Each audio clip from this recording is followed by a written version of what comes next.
Hey guys, today I'm going to teach you 5 prayer tips for the busy woman. One of the biggest excuses that we all hear all the time is that I'm too busy for XYZ. And in 2018, I believe it. Everybody's hustling, everybody's doing so many different things, juggling a lot of responsibilities, so we are busy. I'd arguably say that we're probably the busiest we've been in a long time. So if you're interested in learning 5 tips that you can use to revolutionize your prayer life today, stick around. This video is for you.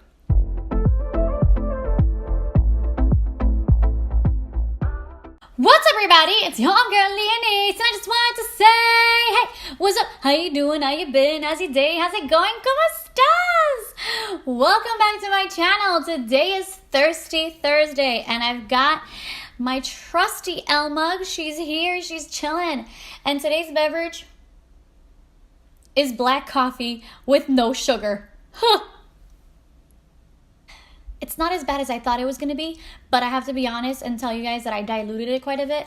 I didn't put as much coffee grounds as I usually do. I probably put half of the amount of the coffee grounds that I typically do because I was afraid of how bitter it was going to be. But I think I worked up how bad it was going to be that it's not so bad. So today I'm drinking café PRYR, the most PRYR it could ever be. Café negro sin azúcar.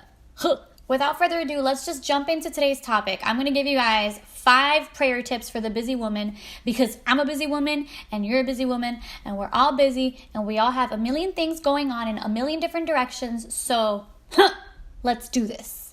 The first tip that I have is something that you can implement first thing in the morning. Number 1, ask the Holy Spirit into your day. First thing in the morning when you get out of bed, say, Holy Spirit, welcome to my day. You'll be surprised at how big of a difference that makes in your life.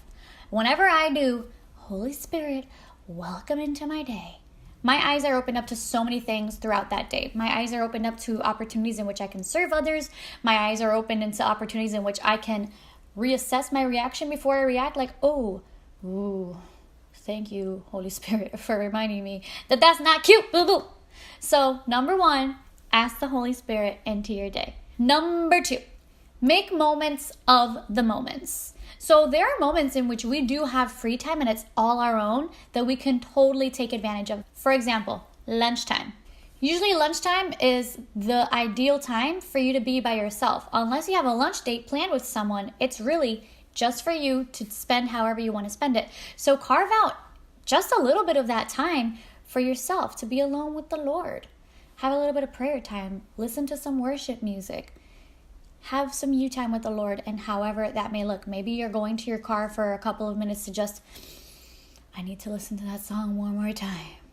Or just, Lord, help me deal with Susan. There's always a Susan. Number 3, get right with God by writing. What do I mean by that?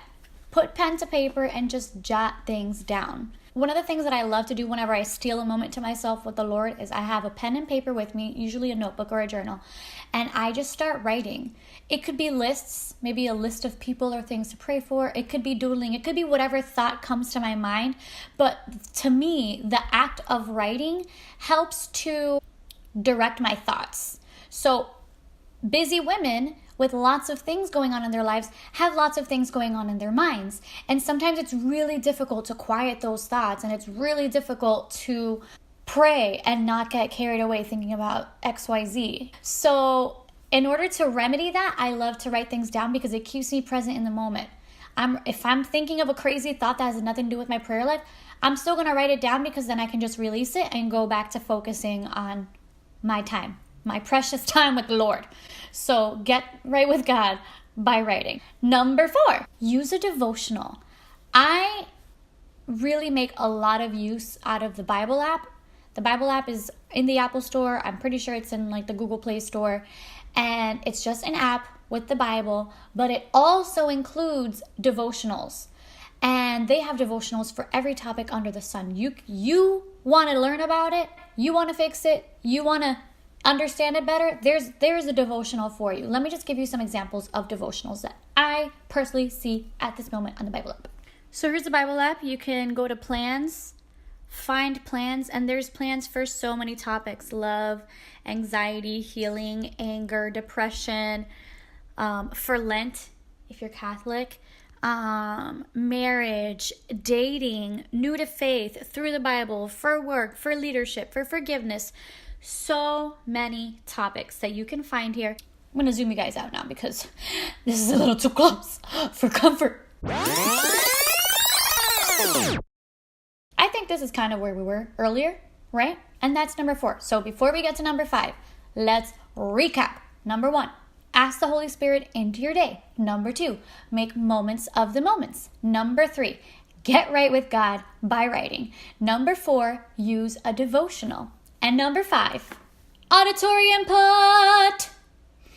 Use your senses. Use as many of your senses as you can. And one of my favorite senses is auditory. Why?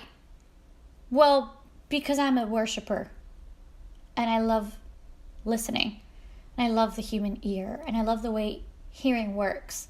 But that's another topic for another video. The point is, put on some music, some worship music on your phone, on your computer, on the radio.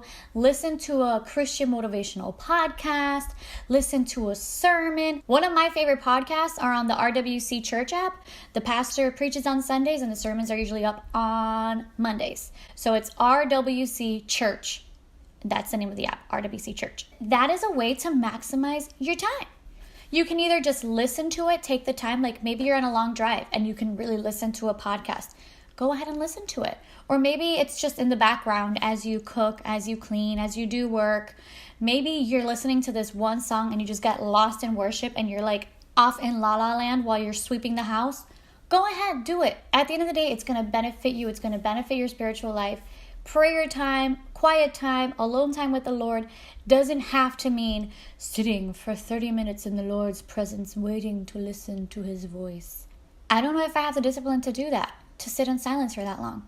I know that there are people who are like so disciplined in their faith walk that they can do that, but I'm not. And maybe you're not either. So don't put yourself under all this pressure to have this picture perfect prayer life. You don't know what a picture perfect prayer life is because prayer life is individual. Yours is different than mine and mine is different to so-and-so's and etc., etc., etc.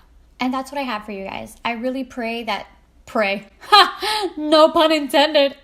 I really pray that these 5 tips are going to motivate you and inspire you to move forward in your prayer life, in your quiet time life, and not be so hard on yourself that it may not be what you envision that it should be. I would love for you guys to comment down below which one of these tips are you going to implement first. If you already do, which one is your favorite? And if you have any other tips, leave them down below because I would love to know.